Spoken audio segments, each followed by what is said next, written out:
예, 이번 시간에는 조세특례제한법상의 세액 감면과 세액 공제에 대한 부분 설명을 드리려고 하는데요. 그 부분에 앞서서 소득 구분 계산서부터 먼저 살펴보도록 하겠습니다. 자, 소득 구분 계산서는 기본적으로 감면 사업과 과세 사업이 있을 때는 구분을 해야 되는데요. 감면되는 사업과 과세 사업을 겸용하는 경우에 구분이 원칙입니다. 구분해서 정리를 해야 된다. 감면에서 발생된 소득과 과세 사업은 구분돼야 된다는 것이 원칙입니다. 자, 과세 사업과 감면 사업에 공통으로 소요되는 경비는 안분 기준에 따라서 안분하도록 되어 있습니다. 자, 그런데 여기서 한 가지 주의하실 건 뭐냐면 우리가 제조업을 운영을 한다라고 했을 때 제조업에서 발생된 소득은 전부 다 과세 대상 또는 감면 대상 소득이냐 하는 부분인데 그렇지 않다라는 겁니다. 제조업이 감면 대상 사업이라 하더라도 제조업에서 발생된 소득 중에 일정한 소득은 비감면 소득으로 분류하고 있습니다. 그게 대표적인 게 수입배당금, 수입이자, 수입임대료, 유가증권 처분 손익 등은 비감면으로 되어 있습니다. 그죠? 수입배당금이나 수입이자는 당연히 제외가 되겠죠. 배당소득이나 이자소득으로 과세해야 되기 때문에 금융소득으로 과세되니까 당연히 제외입니다. 그 부분은. 근데 수입임대료 관련되는 부분 안 된다라는 거고요. 유형자산 처분 손익과 관련되는 부분. 원래 소득세법에서는 유형자산 처분 손익은 과세 대상이 아니었죠. 그렇지만 복식부기 의무자인 경우에는 유형자산 처분 손익은 과세 대상 소득으로 포함이 됐습니다. 포함이 됐다 보니까 제조업을 감면 대상 사업을 하시는 분들이 유형자산 처분 손익이 생겼을 땐 그 부분을 제외해야 된다라는 부분입니다. 자, 그 다음에 유형자산 처분 손실이나 유가증권 처분 손 등은 비감면 필요경비로 인정이 된다라는 거 기억을 하셔야 되겠습니다. 자, 공통입금, 공통송금의 안분에 대해서 살펴보겠습니다. 자, 공통입금은 수익금액 비례로 안분 계산을 하시면 되겠고요. 공통송금인 경우에는 공통비용이죠. 공통비용은 업종이 동일한 경우에는 수익금액 비례로 정리를 하시면 되겠고, 업종이 다르다라고 하면 개별 송금 금액, 개별 비용 비례로 안분 계산을 하시면 되겠습니다. 자, 그러면 구체적으로 우리 세무사랑 프로에서 작성하는 과정을 살펴보도록 하겠습니다. 자, 우리 세무사랑 프로의 과표 및 세액 계산 쪽에 보시면 소득금액 및 과세표준 계산 쪽에 소득구분 계산서가 있습니다. 자, 소득구분 계산서 작성으로 들어갑니다. 자, 소득구분 계산서는 기본적으로 표준손익계산서에 있는 정보들이 이미 반영이 되어 있는 것을 확인하실 수가 있습니다. 반영이 되어 있는 것을 확인하실 수가 있고요. 자, 그 다음에 이제 작업을 해야 되는 부분들이 감면분 또는 준비금 해당분이라고 해서 지금 칸이 세 칸이 되어 있죠. 세 칸이 되어 있는데 이 부분을 우리 그러니까 조세특례제한법에 의한 감면 대상 사업으로 등록을 해주시면 되겠습니다. 그리고 비감면 소득은 기타분으로 등록하시면 되겠고, 이 소득 구분 계산서는 최고 3가지로 구분해서 등록하실 수 있다라고 보시면 되겠습니다. 자, 우리는 사례에서 백두무역 상사 같은 경우에는 도매업과 제조업으로 되어 있습니다. 그래서 제조, 도매를 등록을 했고요. 그 다음에 매출액은 손익계산서 상에 있는 매출액 기준으로 등록을 해주시면 됩니다. 원가와 제조 원가, 제조 매출, 그 다음에 도소매 매출, 도소매 원가로 이렇게 등록을 해주시면 되겠습니다.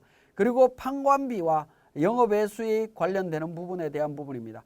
판관비는 그러니까 개별적으로 개별분이 있다면 개별 금액을 입력을 하시면 되고요. 개별분이 없다면 그냥 공통으로 하시면 됩니다. 공통으로 하게 되면 제조업과 도매업의 수익금액 비율 또는 매출원가 비율대로 안분 계산이 자동으로 이루어질 겁니다. 영업외수익 중에 936만 6천 원 중에 개별분이 있습니다. 이 920만 원이 개별분으로 정리가 되어 있는데요. 우리 손익계산서를 한번 보도록 하겠습니다. 자, 손익계산서를 한번 보시면 영업외수익 중에 보시면 이자수익이라든가 또 자비익이 있습니다. 자비익 관련되는 부분을 보시면 일자리 안정자금에 대한 지원금이 있죠. 일자리 안정자금 지원금은 원래 비감면 대상 소득입니다. 국고보조금이라든가 이렇게 지원받는 부분들은 비감면 소득으로 보기 때문에 그런 비감면 소득이 있다라고 하면 그 부분에 대해서 제외를 해주시면 되겠습니다. 그 금액이 920만 원이다라는 겁니다. 그래서 개별분으로 해서 기타분으로 반영을 했습니다. 자, 그 다음에 영업외 비용 쪽에 총 1억 2,185만 700원이 있는데 개별분에 1,300만 원이 들어가 있습니다. 자, 이 부분도 손익계산서 보시면 유형자산 처분 손실 관련되는 부분이 있죠. 388만 9,700원 관련되는 부분이 있고요. 외화 환산 손실 관련되는 부분이 있고, 뭐 여기에서 이제 비감면 부분으로 확인해서 등록을 해주시면 되겠습니다. 그렇게 확인해서 등록을 하시면 된다라는 겁니다. 자, 그래서 개별분으로 제가 이렇게 등록을 했다라고 보시면 되겠네요. 자, 이렇게 기본적으로 판관비, 영업외 수익, 영업외 손익에 대해서 기본적으로 개별분과 공통분을 구분하실 수 있으면 기타 분 빠지는 부분들을 등록하시고 나머지는 전부 다 공통분으로 처리를 하셔도 됩니다. 자, 그렇게 정리하신 다음에 2번 세무조정 소득 구분으로 갑니다. 세무조정 소득 구분은 기본적으로 F12 기능을 통해서 불러오시면 되는데요. 자동으로 반영이 됩니다. 이 내용은 소득금액 조정 합계표에 있는 내용으로 반영이 된다라고 보시면 됩니다. 자, 이 데이터를 반영을 해서 우리 과목 선택, 구분 선택, 감면 선택을 오른쪽에 있는 과목, 구분, 감면 선택 기준으로 해서 일일이 구분해 주시면 되겠습니다. 자, 일일이 구분해 주시는데 여기서 주의하실 건 뭐냐면 그 소득세 비용과 관련되는 부분입니다. 소득세 비용은 과목은 영업외 비용으로, 구분은 공통분으로 해서 감면 선택은 해당 없는 걸로 처리를 해주시면 되겠습니다. 감면은 해당 없는 걸로 이렇게 처리를 합니다. 우리 법인세법에서 소득구분계산서 작성할 때 법인세 비용은 기본적으로 해당 사항 없음으로 해서 정리를 합니다. 해당 사항 없음으로 해서 정리를 하는데 우리 소득세법에서는 소득세 등이 표준손익계산서 작성할 때 영업외 비용 쪽에 소득세 비용이 포함되어 있기 때문에 이렇게 작성한다라는 거 말씀을 드립니다. 자, 그다음에 기본적으로 우리 총수익금액, 필요경비, 불산익 관련되는 정보들은 세무조정 관련되는 부분이죠. 세무조정 관련되는 부분은 F12 불러오기를 통해서 한다라고 말씀드렸고 그 내용을 확인해 보니까 소득금액 조정 합계표에 대한 내용입니다. 자, 소득금액 조정 합계표에 반영 안 된 세무조정 사항이 있죠. 기부금과 관련되는 부분입니다. 기부금과 관련되는 부분을 등록을 하시려면 상단에 보시면 오른쪽에 보시면 과목 추가라고 하는 버튼이 있습니다. 과목 추가 버튼을 통해서 기부금에 대한 부분을 직접 등록을 해 주셔야 됩니다. 이걸 등록하지 않으면 기부금 한도 금액이라든가 기부금 한도 초과 2월액에 대한 필요경비 산입 금액이 있을 때 그러니까 소득구분계산서를 작성하게 되면 오류가 발생하게 됩니다. 오류가 발생하니까 기부금 관련되는 부분이 있다면 반드시 과목 추가 기능을 통해서 반영을 해 주셔야 된다는 거 말씀을 드립니다. 자, 그렇게 해서 과목 선택, 구분 선택, 감면 선택을 전부 다 했다라고 하면 3번 공통손익 안분 기준으로 갑니다.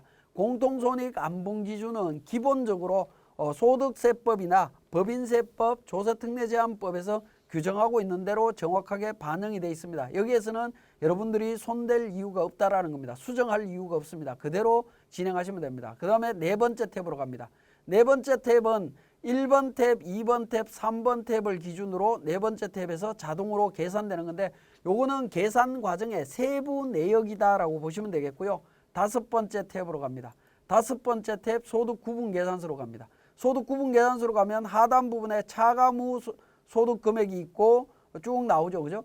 그래서 제조업의 소득금액, 도매업의 소득금액 결손이 났습니다. 기타 부분 제외해야 되는 금액들이 반영되어 있는 것을 확인하실 수가 있습니다.